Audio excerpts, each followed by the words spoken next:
This is CBC Here and Now.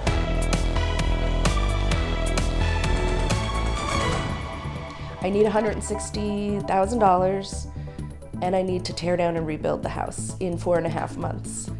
Tonight, there were secrets hiding beneath her walls, her home built over a burned-out garage. The city is cracking down, demanding Tiffany Elton make a major fix or pay the fines. The weather over the next couple of days looks unsettled, even some snow in the forecast for some. I was surprised to hear that they had selected us for a visit. But I'm also happy that they did, because we're going to show them a great time. Gearing up for a royal visit. Katie Vitti Brewery will roll out the red carpet next month. More details on that Royal Canadian tour, including their stop in St. John's, just ahead. Good evening and welcome to Here and Now. I'm Carolyn Stokes. And I'm Anthony Germain. We begin tonight with an update to a story we first brought you earlier this year. It's about a house that wasn't really a house at all.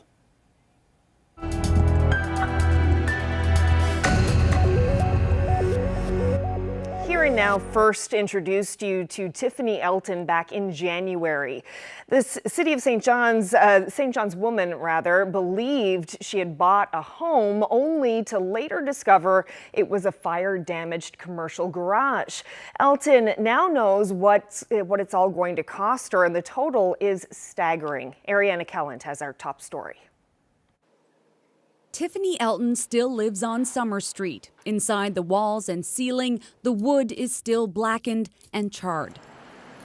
The difference now, some 3 months after telling her story, is who's backing her. She's really been a victim of her circumstances, and whether or not somebody is ultimately, legally responsible for that, she's certainly been victimized through the process, and I really wanted to help out if we could. Joe Thorne took on Elton's fight pro bono after watching her story on CBC. So this is one here. I put plastic just so I'm not breathing it in. Elton purchased this place in July 2020 and soon found out she had a big problem. She discovered the property had actually been a commercial garage. It was converted into a residential home without the proper permits in the mid-1980s. Not only that, the garage had been in a significant fire. Elton alerted the city of St. John's to the problems. Sometimes when you notify an authority about an issue, it backfires. She now has a long list of fine notices, dozens related to structural, electrical defects, and more, detected in inspection reports she provided in good faith. Elton has until September to rectify them. I need $160,000 and I need to tear down and rebuild the house in 4.5 months. I'm definitely anxious for... And that is nearly the same price she paid for the property less than 2 years ago. You're dealing with a municipality and they've got their policies and procedures and they need to make sure that homes are safe for occupancy and all of those things. But there also needs to be room to consider, Tiffany herself. Questions still remain over who knew what and when. The previous owner told CBC News in January she had no idea of the history of the home. That owner had the property for a decade, and it changed hands multiple times since the conversion from a garage 35 years ago. We've had different people come in and volunteer to investigate things in the house. So all that information is definitely being kept, and the lawyers are researching who might be liable, who definitely is, and what you can prove in court. But going to court takes money and time. I don't have the time to wait that out. Elton says some headway has been made with title insurance, which before had denied her claims. As for advice to avoid landing in the same situation, I'd be reluctant to say to people, here's what you need to do when you're buying a property, because she did everything she needed to do. Yeah. In some cases, this is just one of those rare cases where you can do everything right and still end up suffering as a result. The city of St. John's declined to comment. Ariana Kelland, CBC News, St. John's.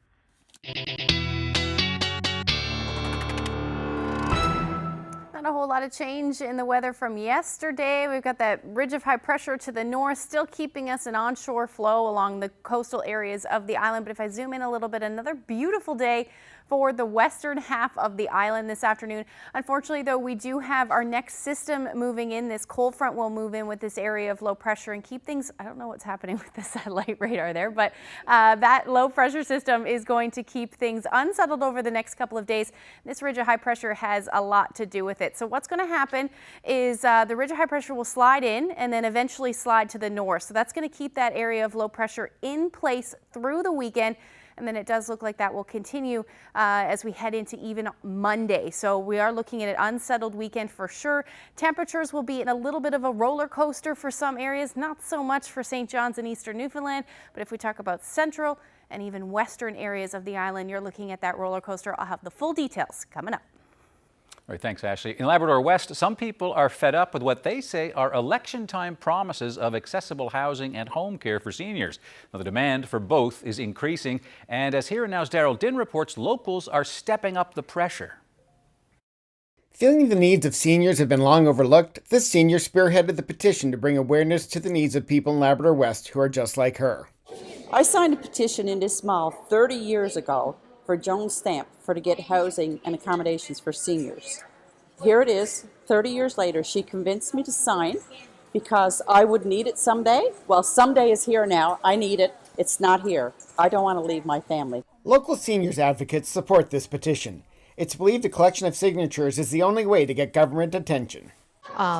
We actively need a petition in order to basically grant us time in the House for our MHA Jordan Brown to speak on our behalf of the actual massive lack of services, personal care workers, everything that has to do with seniors care in general, but in this case specifically seniors care in Labrador West.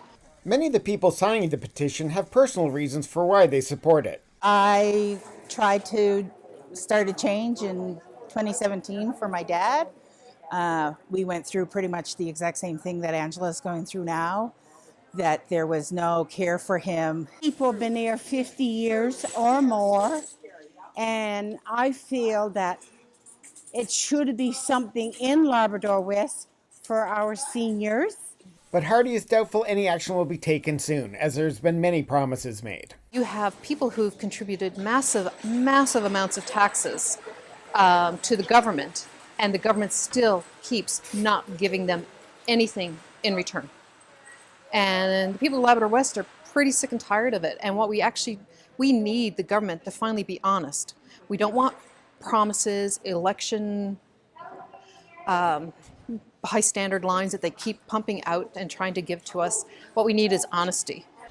The petition is available to sign until this Friday. Then it will be handed to local MHA Jordan Brown, who will present it to the House of Assembly.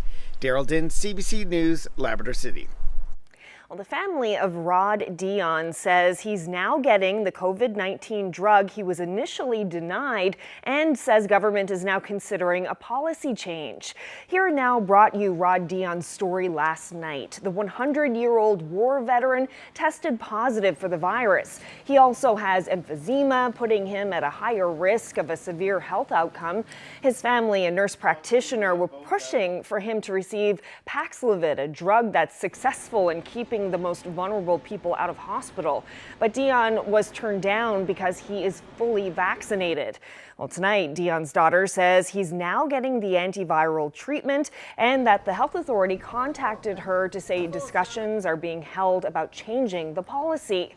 In a statement, the department says that Paxlovid is available only to certain people because of its significant and severe drug reactions. It says the province has received 3,100 treatment courses of the drug, but to date, only 216 have been used.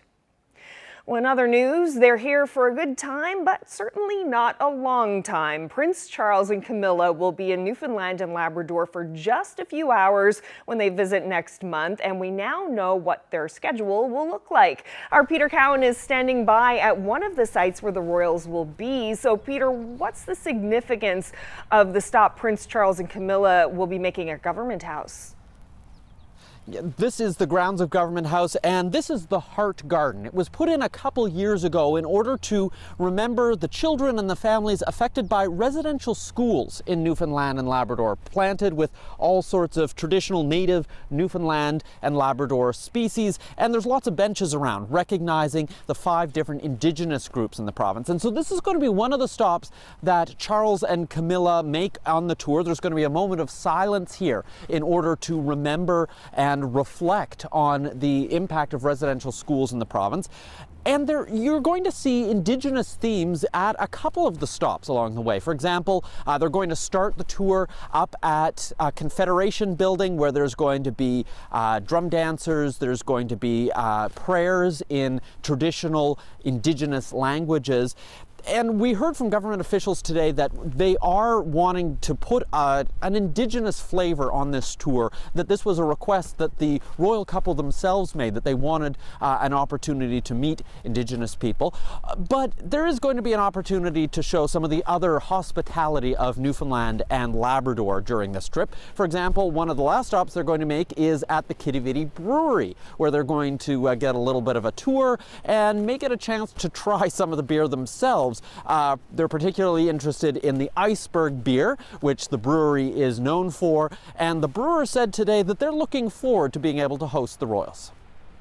I've come to learn that almost anything can happen in Kitty Vitty Brewery, and down here and in Newfoundland we're always filled with surprises. So if I had thought about it, I am excited, and I was surprised to hear that they had selected us for a visit.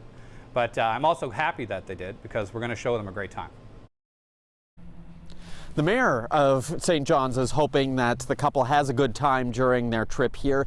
You know, he said he's looking forward to this partially because there are going to be public events at places like Government House, so people will be able to come out, see the Royals in person. And, you know, after 2 years of COVID with events not going ahead, he said this is an opportunity to hopefully lift people's spirits a bit.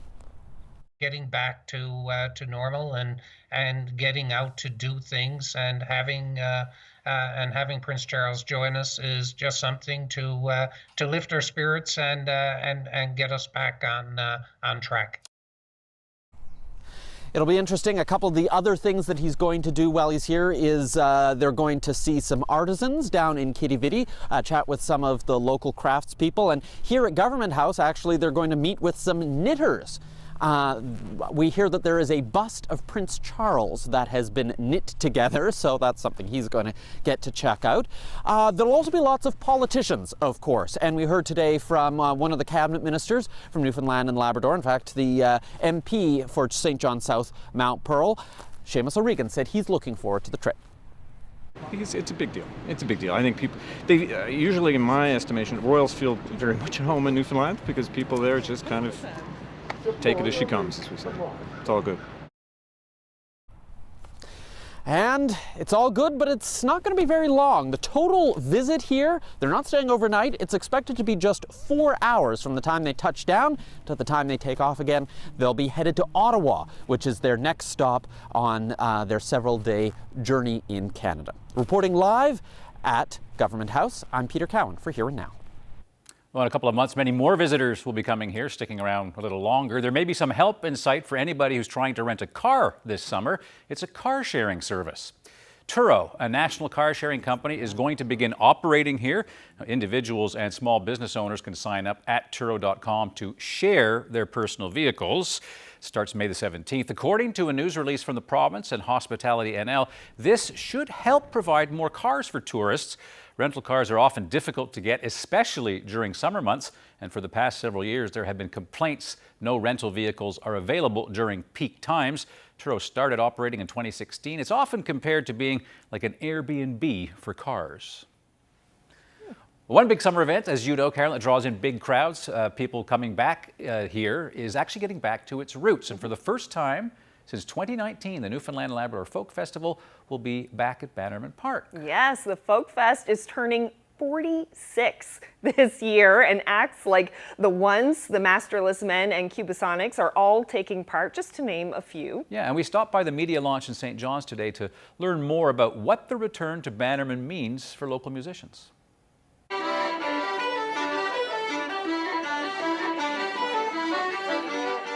Oh, it was great to have it come back to Bannerman this year. It's been missing, like everybody in the local scene in particular has missed it for the last couple of years because it's a big kind of come together event for the summer. It's like a gathering of everybody that don't get to see each other throughout the year and stuff. And it's a good kickstart to getting back to gigging, getting back to some sort of normalcy, I suppose.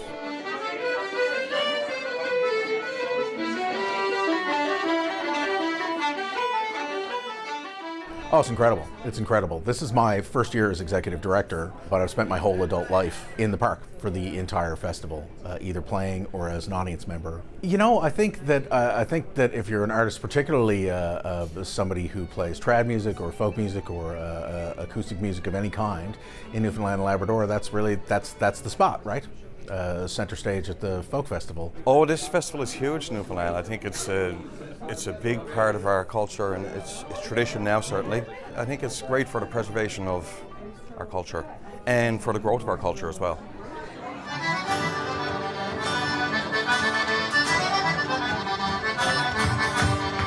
Well, I think it's a great thing because it's always been a dream of wanting to play on the main stage of Folk Festival, and at 13 I think that's pretty good.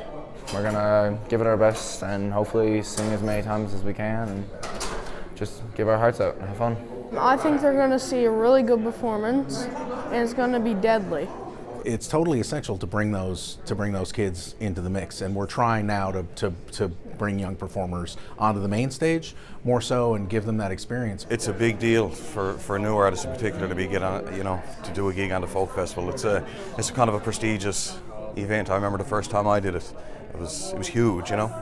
The folk festival, because it's such a community thing, it's so community focused, and it's as much or more about the audience than it is about what's going on stage often.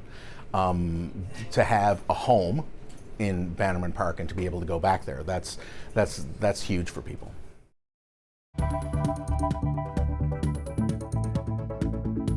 Easy to pay lip service to stopping climate change, but we need action now.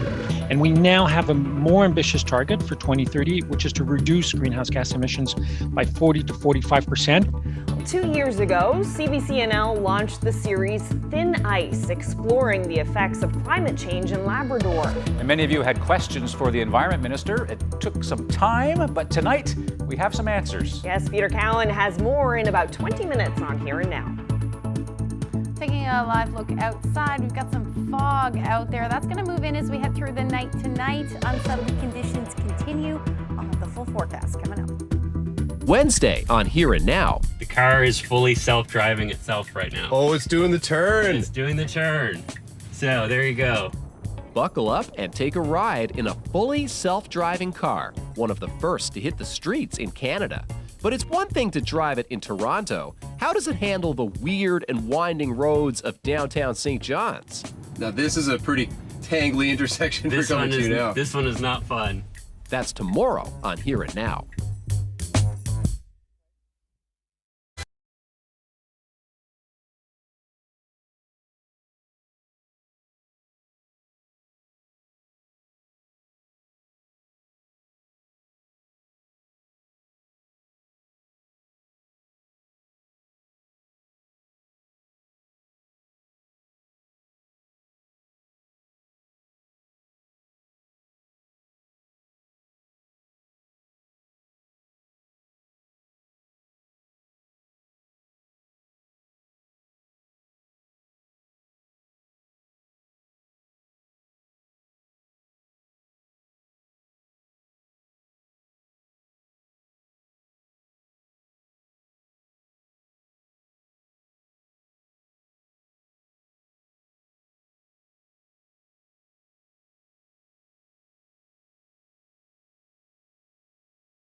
Weather Update is brought to you by the Healthcare Foundation Home Lottery. Early bird deadline is midnight, Friday, May 6th. Order tickets now at hcfhomelottery.ca.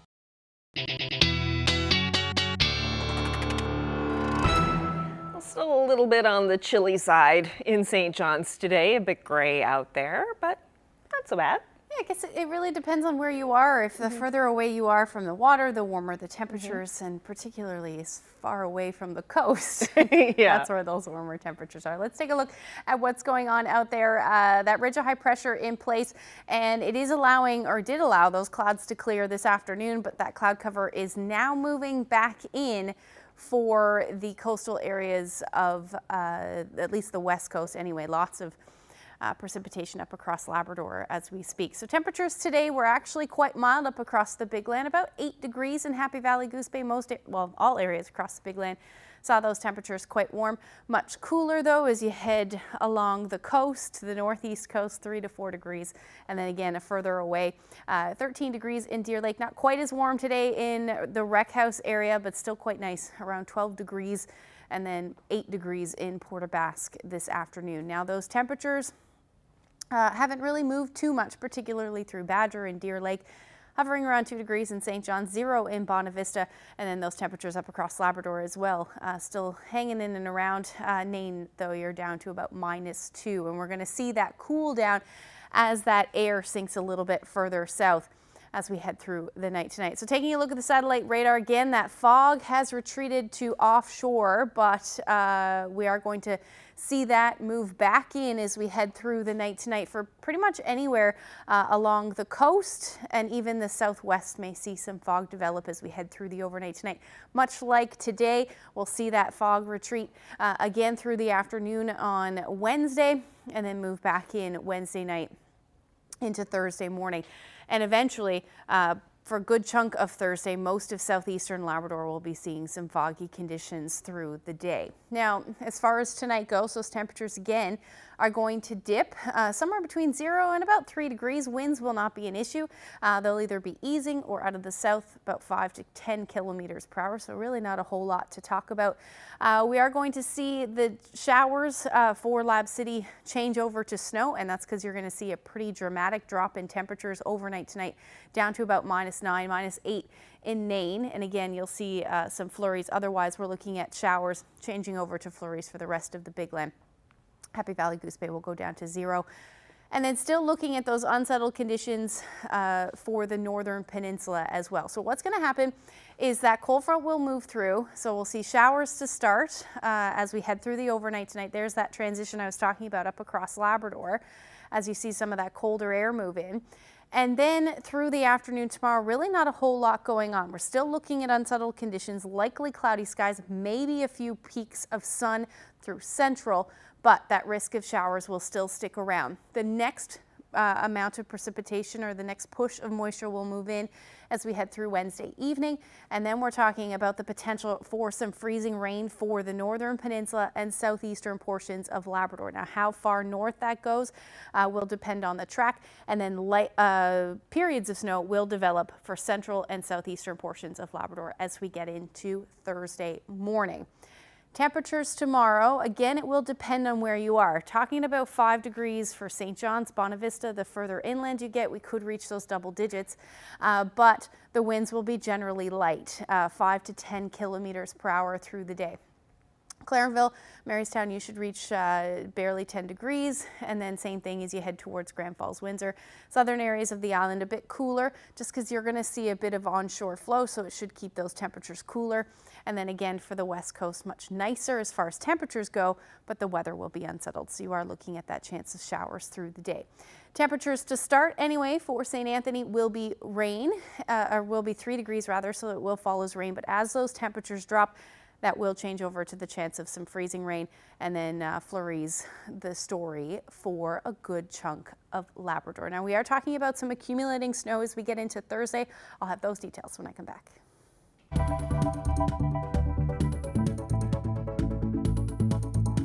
What policies is the federal government implementing to protect sea ice? Our goal is to get to 25% protection by 2025. Next, the federal government, federal environment minister answers questions from Labrador residents about climate change.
Well, this is the time of year that the sea ice breaks up, but for people on the north coast of Labrador, climate change has meant earlier departure of sea ice, or some years, barely any ice at all.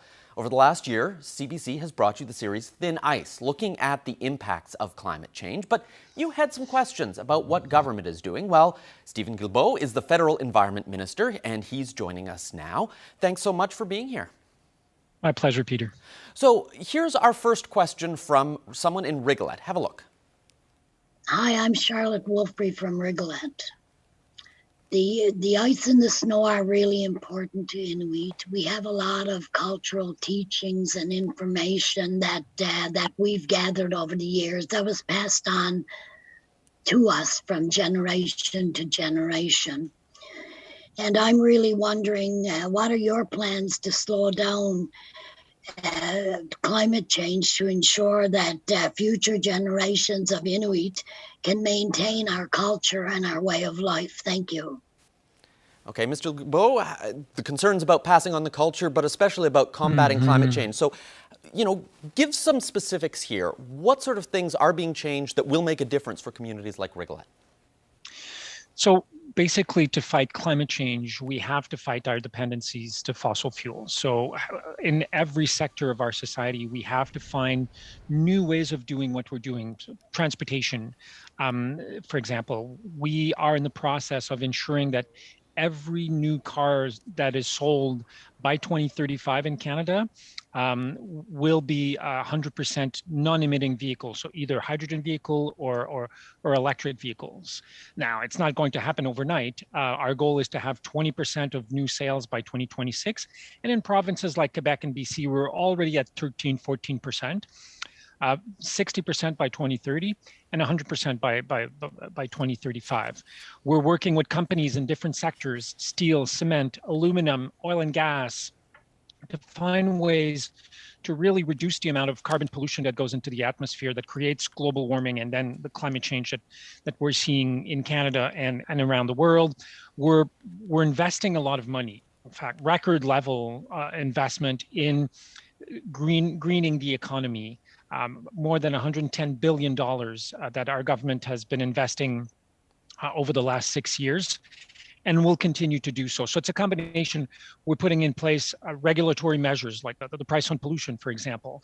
So there's a number of things we have to do, but we also have to recognize that we've already entered the era of climate change. So the faster we can reduce our pollution levels, the less we'll have to see the impacts of climate change. Well, that goes very nicely into the next question that we have from a student in Nain. Take a listen. Hi, my name is Novalia Webb from Nain, Labrador, and I go to Gens Haven Memorial. It's easy to pay lip service to stopping climate change, but we need action now. What are the specific plans, including actions and timetables for helping to reduce greenhouse gas emissions by a substantial amount, and how will you fund and implement them? So you touched a little bit of that on your last answer, but when you look at specific greenhouse gas emission targets, Canada has continued to produce more greenhouse gases, even as other countries have been able to cut them. So, you've set out those targets, but how do we know that you're actually going to be able to meet some of them? So we have, when we came in power in 2015, Canada's target for 2030 were to reduce greenhouse gas emissions by 30%. And unfortunately, the previous government had made no plans whatsoever to achieve those targets. So what we realized when we arrived is that far from going down, pollution's level were going up in Canada. And by 2030, instead of being 30% below, they would have been 12 to 14% above.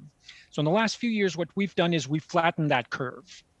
And in the last couple of years, in fact, in 2019 and 2020, the pollution levels has started coming down.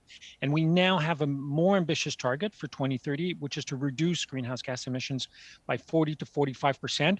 So the curve has started shifting downwards, but we need to accelerate this trend downwards in the coming years to ensure that we achieve our targets. And how do we know if we're getting there? Well, every year, the government of Canada has to publish what's called a national inventory. So all of the figures we have on the amount of pollution we've created, the different measures we've put in place to reduce that amount of pollution. And this is something we have to submit to the United Nations in a very transparent way. Anyone can have access to this document and look at it. And in fact, many experts do to ensure that to keep our feet to the fire.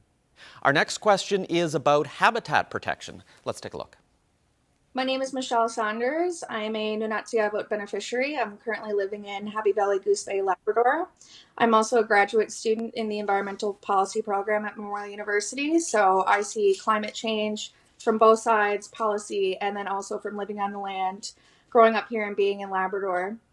My question today is, what policies is the federal government implementing to protect sea ice as critical habitat, both ecologically and culturally? Okay, so since we recorded that question with Michelle, she's actually graduated. She's moved up to Nain. She's now the manager for research with the Nunatsiavut government. So habitat protection. What is the government doing in order to protect these habitats, which can be even more vulnerable because of climate change? Yeah.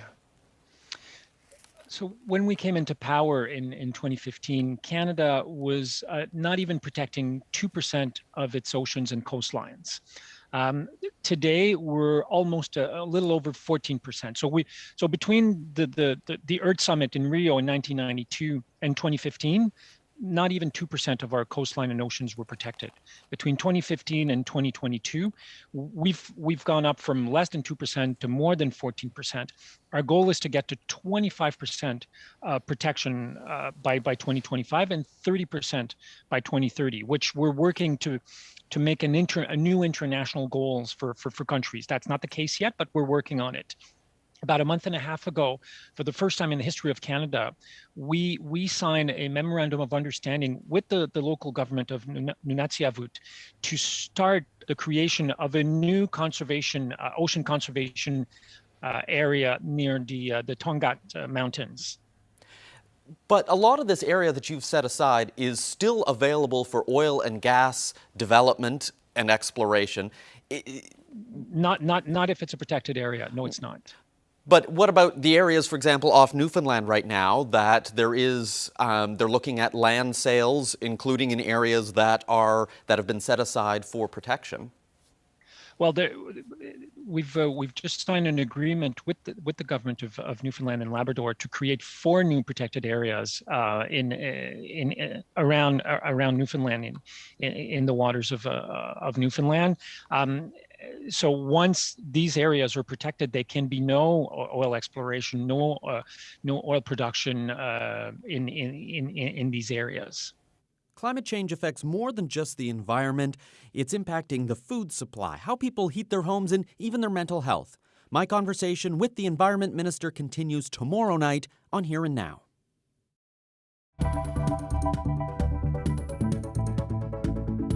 There's a need for people to roll up their sleeves in our province because there's a need for all blood types right now. The pandemic has caused a lot of challenges for blood donations in our province. We'll have an update for you. Stay tuned.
Welcome back to Here and Now. I'm at the Blood Donor Clinic on Wicklow Street here in St. John's, and joining me now is Gord Skiffington. He's the Community Development Manager here. So Gord, apparently there's a need.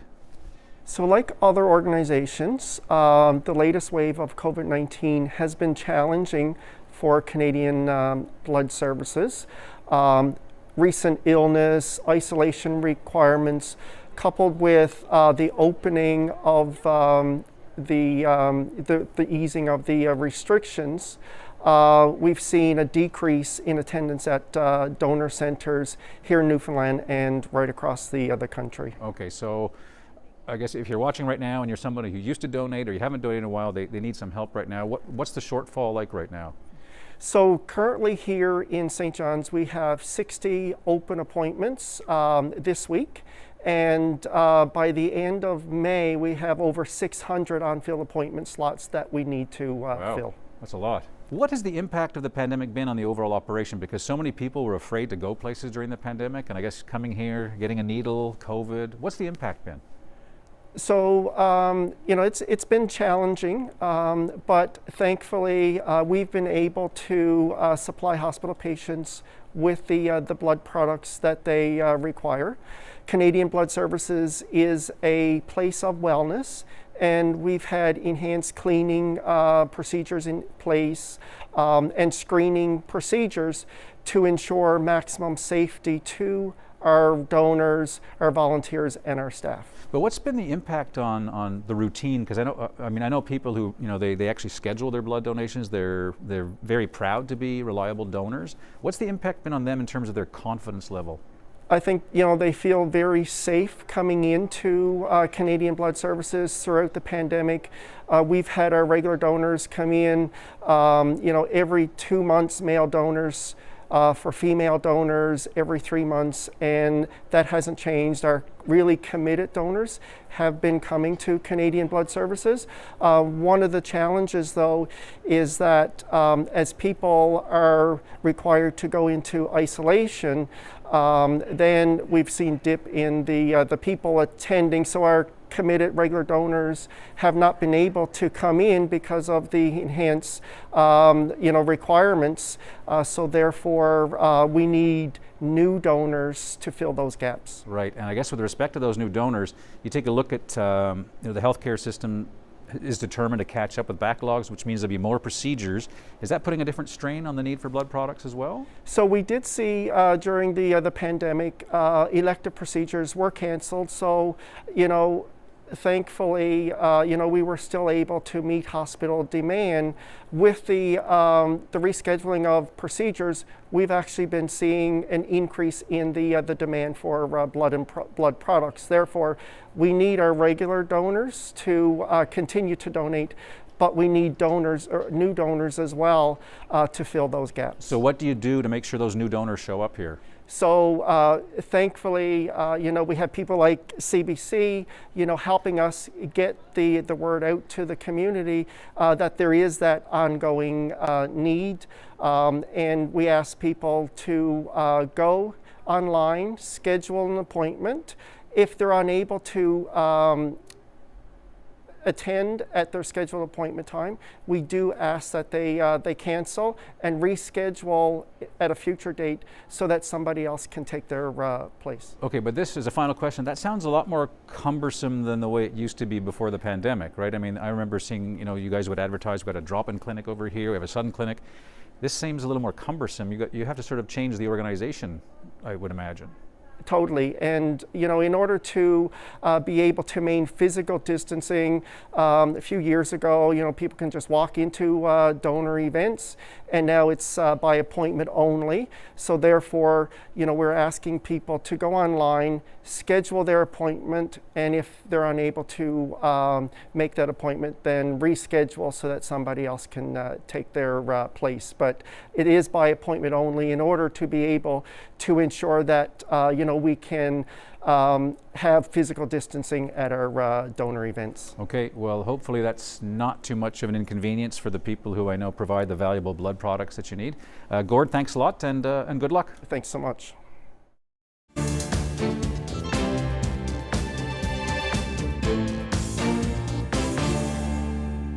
A gift from Russia to Ukraine that was supposed to be a symbol of enduring friendship is now being dismantled. The monument, known as the People's Friendship Arch, was unveiled in Kiev in November of 1982.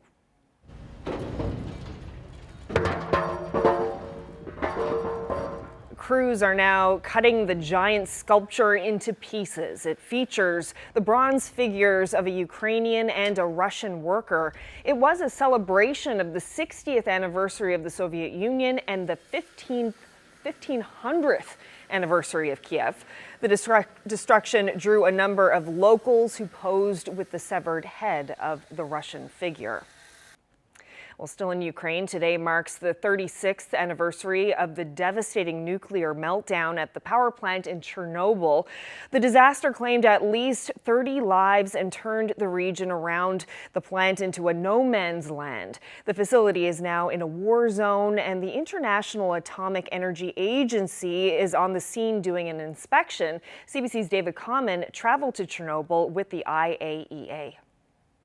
We are here at the site of the worst nuclear disaster in human history. This is Chernobyl in Ukraine, and it has this year faced a new menace as Russian soldiers moved into this very spot during their invasion and took over an extremely sensitive area. We know that there were great concerns among the workers because they need to be here to maintain the safety of this exclusion zone. The Russians eventually did leave, but there continued to be a lot of concerns about what may have happened while they were here. Ukrainian workers did stay on site, were able to continue operations. The International Atomic Energy Agency is sending its boss here today to review practices and to try to continue the monitoring that has been going on. But it comes 36 years to the day since that disaster in 1986, which rendered this entire area largely uninhabitable for perhaps centuries to come. It was, in fact, in this building behind us where a sarcophagus has now been built over top of that disaster to try to contain the radiation. In this area, they don't want us to show it, but there are a lot of Ukrainian gun positions concerned about the possibility that Russians could one day return. We are not that far from the Russian border, in fact. You do see, and this is an area we can show you, the rail tracks that run out of the disaster area. There are soldiers manning that bridge as they do many, many areas around here. David Common, CBC News, Chernobyl, Ukraine.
Well,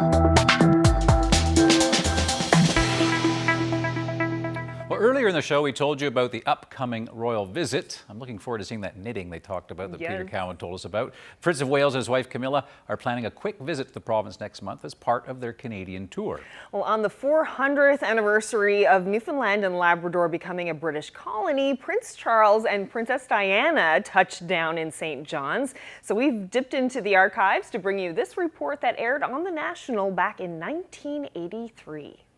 The 400th anniversary of Newfoundland becoming a British colony, the first colony in the British Empire. And what better way to celebrate it than in the presence of the heir to the throne, Prince Charles, and his wife Diana. Barbara Yaffe reports. One quick Rolls-Royce ride around a track field and the celebrations were underway.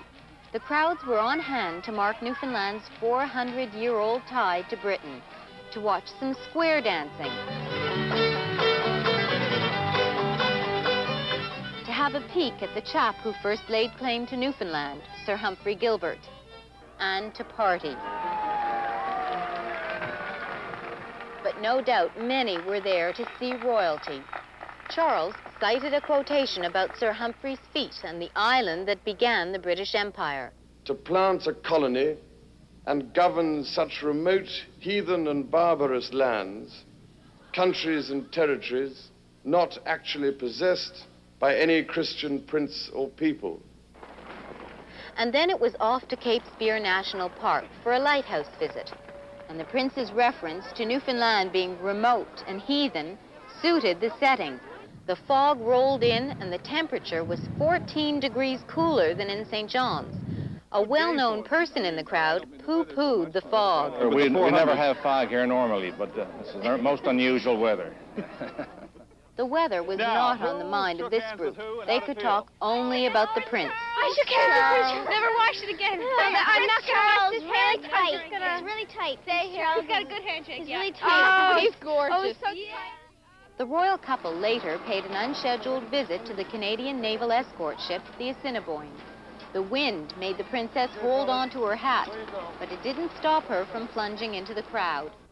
This evening, Charles and Diana will end their stay in St. John's with a private reception on board the Britannia. They'll steam overnight to the historic fishing communities of Carbonear and Harbour Grace. Barbara Yaffe, CBC News, St. John's.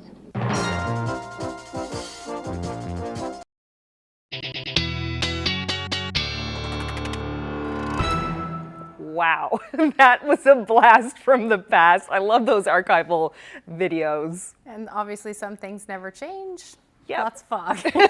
Lots of fog. Yeah, that cracked me up. John Crosby saying, oh no, we never get this kind of weather here. It's never foggy here. Nope. So how are we doing weather-wise in the long-range forecast? Any fog for us? Yeah, lots of fog is going to stick around, particularly in the overnight periods. As we head through the afternoon, that fog will retreat. But let's take a look at what's going on. Things will stay very unsettled up across Labrador. In fact, there's some snow in the forecast for you Wednesday evening into Thursday morning, and it'll likely be heavy at times in some areas. Now, the rain snow line should stay in and around either the northern peninsula or on the other side of the strait in southeastern Labrador through the afternoon. But then eventually it will change back over to the potential for some showers. It will likely meander a little bit, but most areas will see that snow from central Labrador through to the coast. Otherwise, we're looking at shower activity for the west coast through the day on Thursday. Again, still looking at those arrows pointing onshore, so still looking at that onshore flow through the day. That means the temperatures again for those areas will stay quite chilly, about 5 degrees for St. John's. The best or warmest temperatures look like they'll be through central, 12 degrees in Grand Falls, Windsor, and then along the coast, you're still, west coast anyway, you're still looking at showers and temperatures in the single digits. Now, across Labrador, 0 degrees in Happy Valley, Goose Bay, 2 along the strait, and then same thing for Cartwright. Nicest weather will be for the north and the west of Labrador, where you will see cloudy periods and temperatures, though, below 0 for Lab City through the day. Now, how much snow are we talking about? This again will fall Wednesday through Thursday, continue actually into Friday, so we could see more than this, but generally looking at about 10 to 15 centimeters of accumulation. That darker blue there will be in the higher elevations, and you could see a little bit more than that as you head through the day on Thursday. And then again, likely some more flurries will stick around Thursday evening into Friday.